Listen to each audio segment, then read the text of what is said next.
اب فلسطین کے روتے بلکتے بچے پوری امت کو پکار رہے ہیں، 56-57 اسلامی ملکوں کے حکمران کیا بہرے ہو گئے ہیں؟ ان کے کان نہیں سنتے؟ روتے بلکتے ہوئے بچے، بیند کرتی ہوئی مائیں اور اجڑتے ہوئے سہاگ، ان کے گھر توڑ دیے گئے، بدن کاٹ دیے گئے۔ آج ان کی فریاد کو کوئی پہنچنے والا ہی نہیں۔ تم کو آشفتہ مزاجوں کی خبر سے کیا کام، تم سوارا کرو بیٹھے ہوئے یسوع اپنے۔ آج حکمرانوں کے چونچلے، ان کے انداز، ان کے طرز زندگی، اور دوسری جانب روتی ہوئی مائیں اور بلکتے ہوئے بچے۔ یا یہ وقت بھی سمت پہ آنا تھا؟ ہم کہتے ہیں ہم دنیا کے اوپر رسوا کیوں ہو رہے ہیں؟ ایک بیٹی کی بات ہوئی، ناہید نے دیبل کے ساحل پہ حجاج کو پکارا، وہ اللہ کے قہر کی بجلی بن کے ٹوٹا۔ اور آج کتنی بیٹیاں غیروں کے نرغے میں چیخ رہی ہیں، ہے کوئی ان کی فریاد کو سننے والا؟ اس وقت دنیا کے اوپر 56-57 اسلامی ملک ہیں اور دنیا کے وسائل ہمارے پاس ہیں۔ دنیا کی بیشتر آبادی جو قریب قریب ہے وہ مسلمانوں کی ہے۔ ہمارے پاس اللہ تعالیٰ نے زرخیز زمینیں دی ہیں، بہتے دریا بخشے، ہمیں مادیات سے مالا مال کیا ہے، تیل کے کنویں ہمارے پاس ہیں، لیکن اس کے باوجود آج ہم دنیا کے اوپر رسوا ہیں۔ اتنے وسائل سے مالا مال امت مسلمہ، اور آج جس تنگ دستی، جس زبوحالی، جس پستی، جس ذلت، جس نکبت اور جس رسوائی کا ہمیں سامنا ہے، تو یہ ایک عذاب کی صورت۔ آتم تائی کی بیٹی ایک جنگ میں، غزوے میں قید ہو گیا، جب حضور کے سامنے قیدی لائے گئے، اس کے سر سے چادر اتری ہوئی تھی، تو آقا کریم نے اپنی نورانی چادر، کمبل نور، اس کے سر پہ ڈال دیا۔ تو کسی نے کہا حضور کافرہ ہے، فرمایا بیٹی تو ہے، بیٹی تو ہے۔ اس واقعہ کو حضرت اقبال علیہ الرحمہ نے بھی نظم کیا۔ اس کے بعد اقبال خود حضور کی بارگاہ میں جھولی پھیلا کے کھڑے ہو گئے، وہ استغاثہ پیش کر، ما ازاں خاتون طے اریاں ترے، پیش اقوام جہاں بے چادرے۔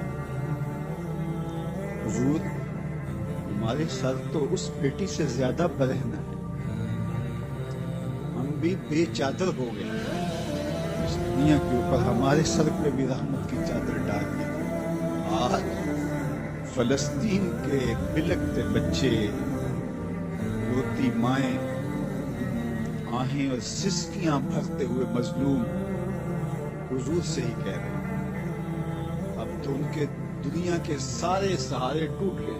ہمیں تو یہ درس دیا گیا تھا، من لم یجد صدقہ فلیلعن الیہود، تمہارے پاس اگر صدقہ دینے کے لیے کچھ نہ ہو، یہودیوں پر لعنت کر دیا کرو، اللہ صدقے کا ثواب عطا فرماتا ہے۔ اور دن رات وہ اس میں لگی ہوئی ہیں، مختلف سیمینار، مختلف واکس اور جشن بہارا کے نام سے، اس کے علاوہ بسنت میلہ اور میوزیکل پروگراموں کے نام سے یہ کمپنیاں ہم سے ہماری متاع حیات چھیننے کے لیے دن رات کوشش کر رہی ہیں، اور یہ خطرناک قسم کی چال ہے اور مسلمان اس کے اندر شکار ہو رہے ہیں۔ کیونکہ یہود بدترین دشمن ہے اسلام کے، اور انہوں نے ہر دور میں اسلام اور اہل اسلام کے خلاف سازشوں کے جال بنے۔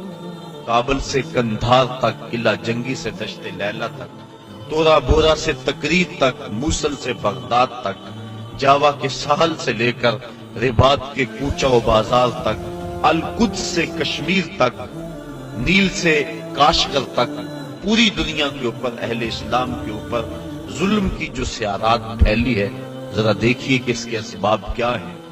یہود و ہنود کا اور یہود و نصارہ کا گٹھ جوڑ، اور انہوں نے مسلمانوں کے لیے عرصہ حیات تنگ کر دیا، اور اس وقت ہم جس حالت میں ہیں کسی سے مخفی نہیں۔ ہمارے ساتھ جو کچھ ہوا، جو کچھ ہو رہا ہے اور جو کچھ ہونے والا ہے، کھول کر آنکھیں میرے آئینہ گفتار میں آنے والے دور کی دھندلی سے ایک تصویر دیکھ۔ جو کچھ ہوا اس کا پیش منظر اگر دیکھیں پس منظر کے حوالے سے، تو وہ بڑا بھیانک اور خطرناک ہے، ہماری شارگیں کاٹی گئی، اور جب سارا خون بہ گیا تو وہاں پٹرول بھرا گیا، جب پھیپھڑے پٹرول سے بھر گئے تو ان لاشوں کو آگ دی گئی، اور جب وہ اچھلتے تھے رگ سے بسمل کے تماشے کرتے تھے تو امریکی گنڈے کہہ لگاتے تھے۔ یہ کل کی کہانی ہے۔ شبرغان کی طرف جانے والے کنٹینروں کے اندر کس قدر طالبان بھر دیے گئے اور انہیں ایک گھونٹ بھی پانی کا نہ دیا گیا، اور بتاتے ہیں کہ جب پیاس کی شدت ہوئی تو وہ ایک دوسرے کا پسینہ چاٹتے تھے، اور جب شبرغان جا کے کنٹینر کھولے گئے تو 3 یا 4 افراد کے علاوہ باقی سارے جو سینکڑوں کی تعداد میں تھے وہ موت کی گھاٹ اتر چکے تھے۔ وہ تو ہمارے ساتھ یہ سلوک کریں اور ہم ان کے ساتھ دوستی کی پینگیں بڑھائیں، یہ قطعاً گنجائش نہیں ہے۔ اسلام نے واضح طور پہ ہمیں پیغام اور حکم دیا، اور قرآن کے الفاظ اور قرآن کے بابرکت حروف ہمیں نور دے رہے ہیں اور ہمیں زندگی گزارنے کا ڈھب دے رہے ہیں۔ یا ایھا الذین آمنوا، اے ایمان والو، لا تتخذوا اليہود والنصارى اولیاء، یہود و نصارہ کو کبھی بھی دوست نہ بنانا۔ بعضهم اولیاء بعض، یہ ایک دوسرے کے دوست ہیں۔ ومن یتولہم منکم، تم میں سے جو ان کے ساتھ دوستی رکھے گا، فإنہ منہم، تو اس کا شمار انہی میں سے، اس کے طور طریقے، اس کی عادتیں، اس کی زندگی کا ڈھب ان کے مطابق ڈھل جائے گا، کیونکہ دوستی کا نتیجہ یہ ہے المرء علی دین خلیلہ، بندہ جس کا دوست ہو تو اس کا مذہب اور اس کے خیالات اور اس کی عادات ضرور اپنا لیتا ہے۔ اس لیے روکا گیا کہ برے بندے کی صحبت سے بچا جائے، اور ایک وقت آنے والا ہے کہ جب اہل اسلام کو اللہ تعالیٰ ایسی کامیابی عطا فرمائے گا کہ دنیا کے خطے پر ایک بھی یہودی قائم نہیں رہے گا۔ حضرت عیسیٰ علیہ السلام تشریف لائیں گے، حضرت امام مہدی کے عساکر میدان میں آئیں گے، خنزیر کو قتل کیا جائے گا، صلیب کے نشان کو توڑا جائے گا، اور کتب حدیث میں موجود ہے اللہ تعالیٰ ایسی اعانت فرمائے گا اہل اسلام کی، اگر کسی جھاڑی کے پیچھے یا پتھر کی اوٹ میں کوئی یہودی چھپا ہوا، وہ پتھر مسلمان مجاہد کو آواز دے کے کہے گا ادھر آپ، میرے پیچھے یہودی چھپا ہوا ہے۔ اور جب دنیا سے آخری یہودی قتل کر دیا جائے گا تو دنیا کا امن قائم ہو جائے گا، حتیٰ کہ سانپ انسانوں کے اندر پھریں گے لیکن ڈسیں گے نہیں، بھیڑیا اور بکری ایک گھاٹ پہ پانی پیئیں گے لیکن بکری کو بھیڑیے سے خطرہ نہیں ہوگا۔ دنیا کے امن کی ضمانت ہے جب آخری یہودی قتل ہوگا۔ جب تک یہود موجود ہیں پوری دنیا کے اوپر امن قائم نہیں ہو سکتے۔ امن کی بربادی کا سبب مسلمان دہشت گرد قرار دیے جا رہے ہیں، لیکن حقیقت یہ نہیں ہے۔ مسلمان تو اپنی بقا کی جنگ لڑ رہے ہیں، مسلمان دہشت گرد نہیں ہوتا۔ یہ تو امن کا متوالا ہے، یہ تو امن کا درس دینے والا ہے۔ پوری دنیا کے اوپر جو فساد ہے وہ یہود کی وجہ سے ہے، اور جب یہودی ختم ہو جائیں گے خاص کم جہاں پاک، تو پوری دنیا کے اوپر امن کے سویرے طلوع ہونے لگیں گے۔ تو اللہ تعالیٰ جل شانہ مومنوں کو وہ دن ضرور دکھائے گا۔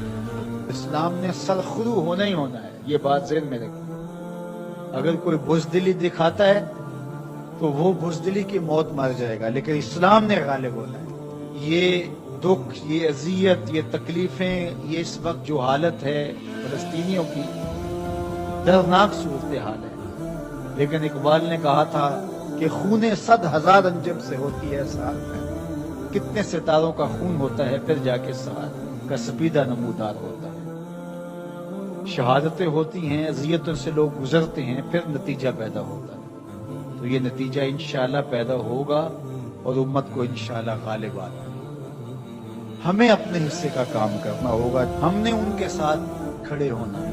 اس وقت صورتحال یہ ہے کہ پوری دنیا کی اشرافیہ، ایک دو ممالک کے علاوہ، وہ ان کے ساتھ نہیں ہے۔ وہ بیان بازی کی حد تک اپنی عوام کو مطمئن کرنے کے لیے رسمی کارروائیاں کرتی ہے۔ آپ دیکھ لیں پوری دنیا کے اوپر 56-57 اسلامی ممالک جو ہیں، ان کے حکمران، اشرافیہ اور بڑی بڑی فوجیں کہاں کھڑی۔ سفارتی سطح پہ خلوص کے ساتھ کوشش کی جائے، اور اگر لگتا ہے کہ یہ کوششیں برابر نہیں ہوں گی تو ہمارے پاس یہ راستہ موجود ہے جہاد کا۔ جب آپ کے پاس طاقت ہوگی، توانائی ہوگی، تو پھر آپ کی سفارتی بات بھی مانی جائے گی۔ رشی کے فاقوں سے ٹوٹا نہ برہمن کا طلسم، عصا نہ ہو تو کلیمی حکار بے بنیاد۔ حضرت موسیٰ اگر کلیم اللہ تھے، ایک ان کا وصف تھا، لیکن دوسرے ہاتھ میں عصا بھی تھا۔